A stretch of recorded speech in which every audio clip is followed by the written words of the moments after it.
Mazmur 133.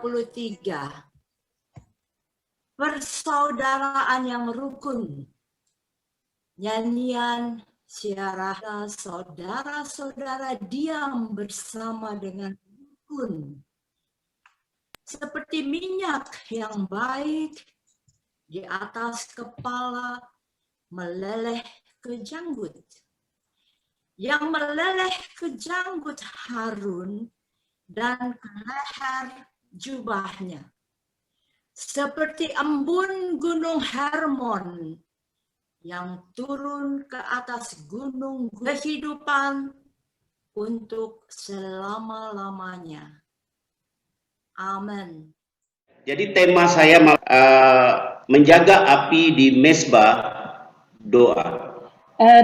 De thema voor vanavond is dat we moeten waken voor het vuur bij het altaar. Dalam Imamat 6 ayat 12 dan 13. En in Leviticus 6 ayat 12 dan 13. De versen 12 en 13. Api yang ada di mesbah itu harus dijaga supaya terus menyala. En het vuur op het altaar zal brandende gehouden worden. Het mag niet uitgaan. Tiap pagi imam harus menaruh kayu di atas mesbah. Daarop zal de priester elke morgen hout aansteken. Mengatur korban bakaran di atas mesbah dan membakar segala lemak korban keselamatan di sana. Het brandoffer erop schikken en daarop de vetstukken van het vredeoffer in rook doen opgaan. Sedang membawa kita untuk beralih dalam perjalanan kita ke hadapan Tuhan, ke mesbahnya. Dus wij worden weer teruggebracht op de weg naar God. Mesbah ini juga bisa bicara tentang pribadi daripada Tuhan sendiri. En dit altaar heeft ook een bedoeling dat het gericht is op de Heer. Sebab itu setiap nabi-nabi, setiap hamba-hamba Tuhan yang sudah Tuhan pilihkan, Tuhan akan pisahkan mereka ke sebuah tempat untuk berhubungan.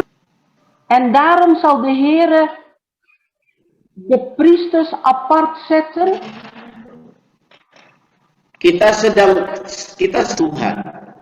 Kembali lagi kepada mesbah, ini bicara tentang pribadi daripada Tuhan. We gaan weer terug naar het altaar en dat spreekt over de persoon God. Kita sedang memasuki sedang diputar balik kepada Tuhan untuk akhir zaman. We worden weer teruggebracht naar de Heer in verband met de eindtijd. Oleh sebab itu dikatakan bahwa api di mesbah itu harus dijaga. En daarom wordt er gesproken over het vuur, omdat men moet waken over het vuur bij het altaar. Di dalam 2 Korintus 5 ayat 18 dan 19. 2 Korintus 5 vers 18 en 19. Ya, saya bacakan saja ya. Di situ Tuhan dikatakan bahwa dan semuanya ini adalah dari Allah dengan perantaraan Kristus yang telah mendamaikan kita dengan dirinya. Christus ons met zich verzoend heeft en ons de bediening der verzoening gegeven heeft. Dan Tuhan mempercayakan kita dengan pelayanan pendamaian. En ons de bediening der verzoening gegeven heeft. Seharusnya di akhir zaman, di situasi di mana kita sedang menghadapi situasi yang sulit di seluruh dunia ini, En in deze eindtijd, waar wij te maken hebben met de problemen in deze tijd waar we nou zijn, Tuhan sedang memanggil pelayanan pendamaian ini sedang ditegakkan untuk sebuah restorasi dan pemulihan. heeft de Heer deze bediening in het leven geroepen voor herstel. Di dalam pelayanan En in deze altaarbediening, di dalam Kejadian 22 ayat 3, kita akan lihat bagaimana Abraham diuji. en in Genesis 2 vers 3 zien wij hoe Abraham op de proef werd gesteld. Sebuah perjanjian. En God heeft hem een belofte gegeven. Dalam ayat itu dikatakan keesokan harinya, pagi-pagi bangunlah Abraham. Kejadian 22 ayat 3. Toen stond Abraham des morgens, toen stond vroeg op. Ia memasang pelana keledainya dan memanggil 2 orang bujangnya beserta Ishak anaknya. Ia membelah juga kayu untuk korban bakaran itu, lalu berangkatlah ia dan pergi ke tempat yang dikatakan Allah kepadanya. En nam 2 van zijn knechten met zich, benevens zijn zoon Isaac. Hij kloof de hout voor het brandoffer, begaf zich op weg en ging naar de plaats die God hem genoemd had. Bapak Ibu sekalian perhatikan bahwa Tuhan sudah menentukan tempat di mana Abraham harus pergi untuk. En God heeft namelijk al een plaats aangewezen waar Abraham naartoe moest gaan.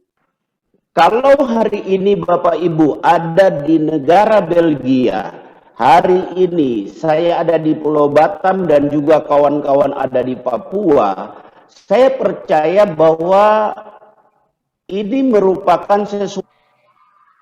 Als u in België bent en ik in Batam en de anderen in Sorg, waar dan ook. Di mana saja Tuhan tempatkan saudara dan saya dalam pelayan. Waar God ons ook heeft geplaatst in de bediening. Ayat yang ke-6 di sana dikatakan lalu Abraham mengambil kayu untuk korban bakaran itu dan memikulnya ke atas bahu Ishak. En in vers 6 van hetzelfde hoofdstuk, toen nam Abraham het hout voor het brandoffer, legde het op zijn zoon Ishak. Ya, Ishak anaknya ya. Sedang di tangannya dibawanya api dan pisau, demikian keduanya berjalan bersama-sama. En nam vuur en een mes met zich mede, en zo gingen die beiden met zich samen. Abraham dan Tuhan kerjakan di Ishak.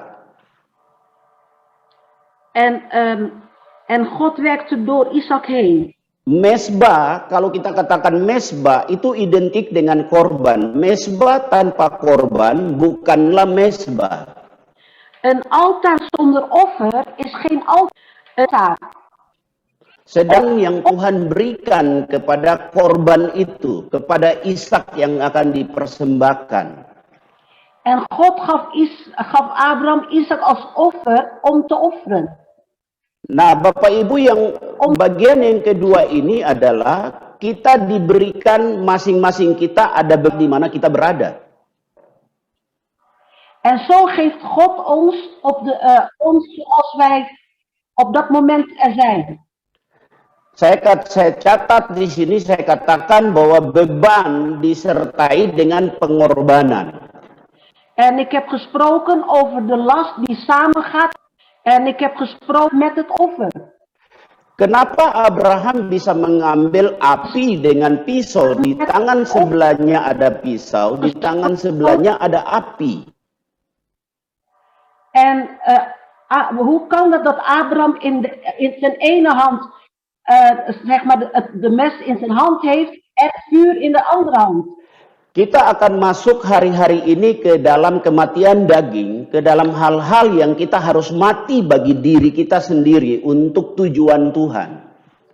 Wij moeten in ons vlees afsterven om het doel te bereiken die God voor ogen heeft voor ons. Bapak Ibu, sudah terlalu lama kita sudah hidup di dalam zona nyaman, kita hidup di dalam situasi yang biasa-biasa, kita tidak pernah merasakan sesuatu yang ada di dalam sebuah pengorbanan dengan kematian daging. Bloedzone, waardoor alles gewoon is geworden voor ons. Kadang-kadang Tuhan bisa pakai orang lain untuk mengoreksi diri kita bahwa ini yang ada di dalam diri kita tentang kehidupan kita. Mungkin itu kesombongan atau mungkin dosa yang masih tersimpan di dalam diri kita. En soms kan God andere mensen gebruiken om ons te corrigeren. Als het om hoop moet gaan. Di mesbah itu kita ada penyerahan secara total. Di mesbah itu ada belas kasihan yang diberikan Tuhan di altar, di mesbah itu. En op dat altaar, daar is een totale overbreng en ook de barmhartigheid van God. Saya bawa saudara melihat apa yang dialami oleh Yusuf. Coba kita perhatikan Yusuf. En we gaan kijken over het verhaal van Jozef. Di satu sisi dia berurusan dengan sumur dan juga ya, kita lihat contoh Yusuf, seperti Yusuf. Wij gaan kijken naar het voorbeeld van Jozef. Dia diperhadapkan dengan sumur, dia dijual dan dibuang ke dalam sumur dan juga dia masuk ke dalam penjara. Hij werd in de put gegooid, hij werd verkocht en later werd hij in de gevangenis gestopt. Di akhir daripada perjalanannya, tujuan Tuhan digenapi atas visi yang diberikan oleh Yusuf. En aan alles kwam een eind, omdat God al een visie had gegeven aan Jozef. Kita lihat lagi Sadrak, Mesak, dan Abednego. En we gaan kijken naar Sadrach, Mesach en Abednego. Dia harus berhadapan dengan perapian yang menyala-nyala. Zij werden in een hete oven geplaatst.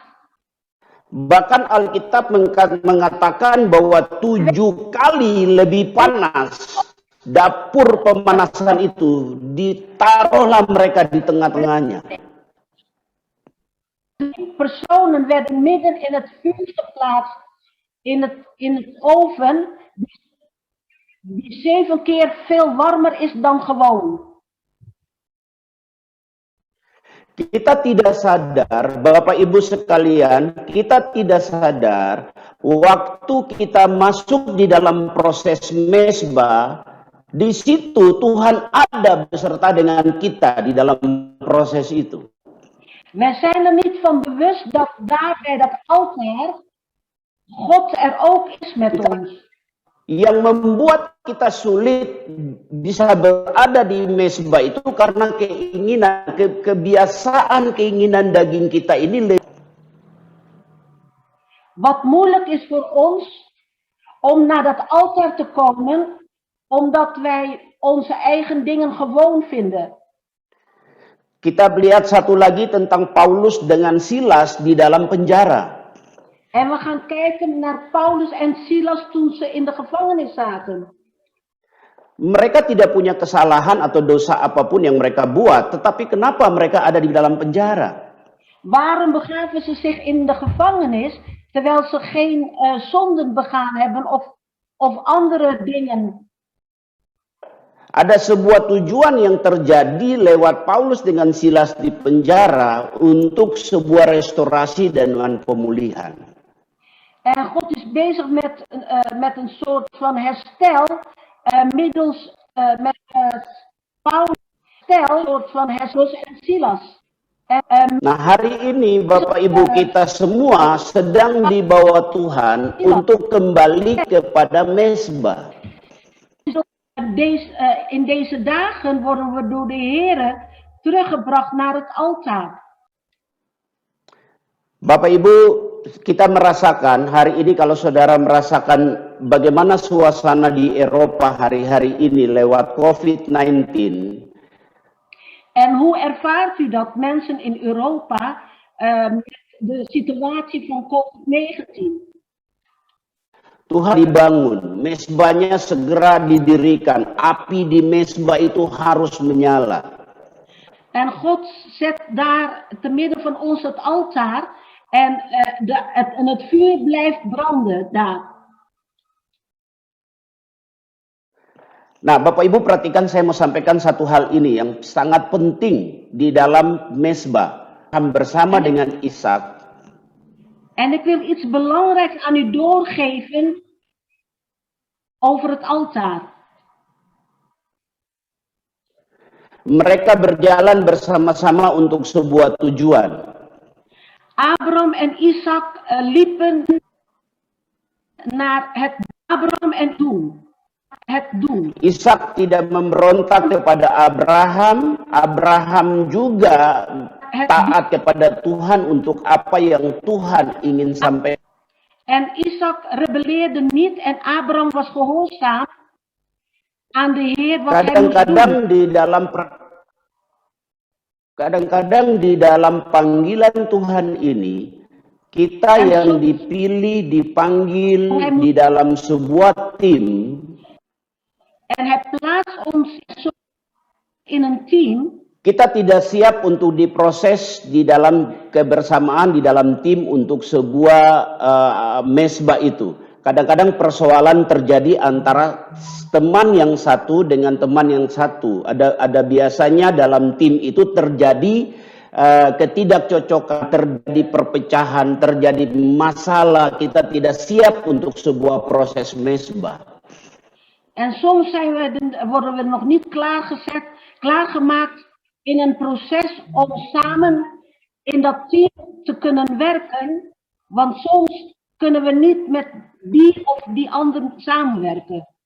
Visi dari Tuhan kepada seseorang, visi itu tidak akan pernah mati atau padam, saudara. De visie die God aan iemand geeft, zal nooit uitgaan. Het vuur zal daar niet van uitgaan. Selagi orang itu atau seseorang itu mau merelakan dirinya, mau berdoa, Tuhan tetap bekerja. Api itu akan terus berurusan dengan orang itu sampai tujuan itu digenapi. En de persoon die gaat verder bidden voor de visie die God hem heeft gegeven. En God gaat door totdat het doel is bereikt. Yang jadi persoalan adalah kita yang ada di dalam sebuah tim. Begitu kita ada di dalam sebuah proses, kita tidak siap dengan persoalan-persoalan yang terjadi. Dan kita mundur daripada pelayanan doa. En wij trekken ons dan terug in de gebedsbediening, gebed aan. Wij niet daarin mee kunnen. Ayat 34 ini yang terakhir, ini bicara tentang bagaimana kita berjaga-jaga en in vers 34 lezen wij dat we ons daarvoor moeten waken. Di satu sisi kita berdoa dan berjaga-jaga, tapi di sisi yang satu kita lihat perkembangan situasi zaman. Aan de waken we voor en bidden wij, en aan de andere kant zien we wat er gebeurt. Di dalam Daniel 10 ayat 14, Daniel 10 ayat 14, di situ dikatakan, ya saya baca ya, aku datang untuk katakan itu juga mengenai hari-hari itu.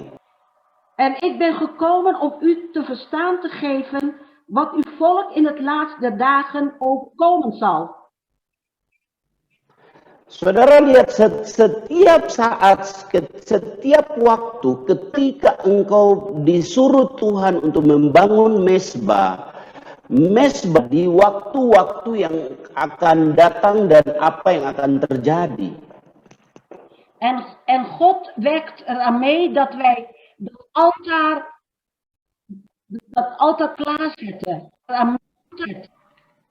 Kita harus melihat apa yang sedang Tuhan kerjakan di tengah bangkitkan api di tiap-tiap kita untuk mulai berlari ke gunung Tuhan, berlari ke mesbah. En we moeten erop letten dat God het vuur geeft, opdat we zullen rennen naar die berg toe. Hari ini Bapak Ibu, kebiasaan beribadah, rutinitas kita, pekerjaan kita, hari-hari kita sedang dialihkan kepada Tuhan untuk mengarah ke satu jalan, yaitu adalah pribadi Tuhan sendiri. Moeten die weg in en dan gaan waar God ons geleid heeft. Di situ dikatakan, jagalah dirimu supaya hatimu jangan syarat oleh pesta pora dan kemabukan serta kepentingan-kepentingan duniawi, dan supaya hari Tuhan jangan dengan tiba-tiba jatuh ke atasmu seperti suatu jerat. En daarom moeten we komt dat het over ons heen komt, want als een valnet, want we moeten ons bereiden.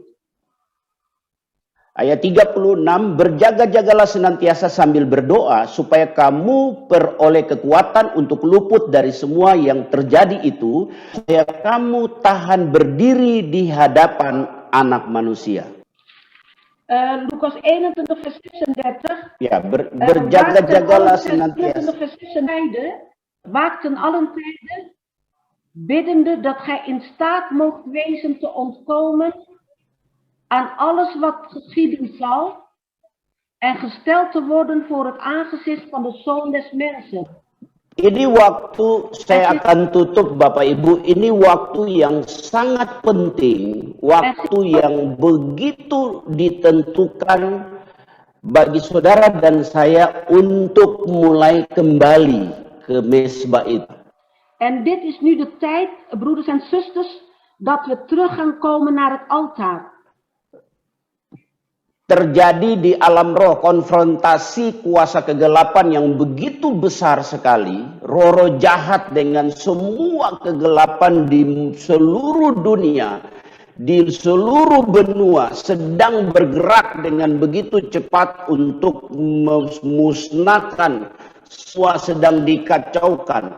Saudara harus berlari kembali ke mesbah itu untuk mengerti apa yang sedang terjadi di bangsa kita, di negeri kita, lalu kita memberitahukan seperti yang kita dapat dari Tuhan. En in de geestelijke wereld zijn de machten en is de geestelijke bezig om alles uit elkaar te halen. Kita lihat 5 gadis yang bijaksana yang mempersiapkan minyaknya dengan api.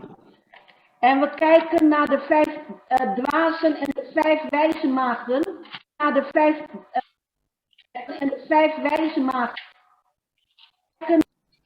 Ini yang harus kita perhatikan dan kita kerjakan di waktu-waktu di mana kita terisap, kita terikut masuk ke dalam gelombangnya Tuhan. En we moeten ervoor zorg dragen dat we meegaan in de baren van God, in de golfbaren van God. Saya mau berdoa bagi Bapak Ibu sekalian, mari kita tundukkan kepala kita dan kita berdoa. Laten we onze hoofden buigen en laten we samen bidden. Pada malam ini kami bersatu hati untuk firman yang sudah kami dengar. En op deze avond willen we eens zijn van hart om het woord dat wij samen hebben gehoord, om het woord dat wij samen Hamba berdoa untuk semua yang ada di Zoom ini dan juga yang ada, en uw dienstknecht bidt voor is, supaya kami mulai melihat zaman, tetapi kami juga lari ke tempat di mana Tuhan ada, yaitu tempat keintiman, tempat yang penuh dengan kuasa hadirat yang dari. en dat we naar de Heere teruggaan en dat wij in zijn aanwezigheid zullen zijn. Hamba berdoa Tuhan memberikan roh pengertian dan hikmat untuk semua kami yang malam ini beribadah bersama. En dat u God kennis geeft aan hen die hier aanwezig zijn. En dat u God is. Negara yang Tuhan percayakan kami ada di sana. En dat u ons het land hebt toevertrouwd waar een ieder van ons zich begeeft. Tuhan mengirim bagi kami, bagi orang-orang yang bersama-sama ini, Tuhan akan mengirim orang-orang kunci, orang-orang yang untuk kami bergerak bersama-sama di mesbah-Mu. En dat u ons de mensen geeft die de sleutel hebben en samen met ons naar dat altaar gaan. Kami juga akan melihat akan ada penuaian jiwa-jiwa di setiap tempat di mana kami melayani. En we zien ook de mensen, Heer, die wij binnen mogen halen, Heer, op de plaatsen waar wij betalen, die op de plaatsen. Kami juga belum pernah kami alami, kami akan mengalami. En we gaan dat ook ervaren. Bapa, hamba berdoa malam ini supaya firman-Mu ini, Roh Kudus-Mu mengurapi di dasar hati kami yang paling dalam. En dat Heer ons hart zal zijn. Ampuni kami ya Tuhan, supaya kami tetap menjaga hidup kami di hadapan-Mu, di dalam kekudusan-Mu. Opdat wij zullen waken voor de heiligheid in ons leven. Berkati semua kami ya Tuhan, di dalam nama Yesus Kristus hamba berdoa. Ons allen Vader, in de naam van uw Zoon, Heer Jezus Christus. Amen. Amen. Amen. Amen. Amen.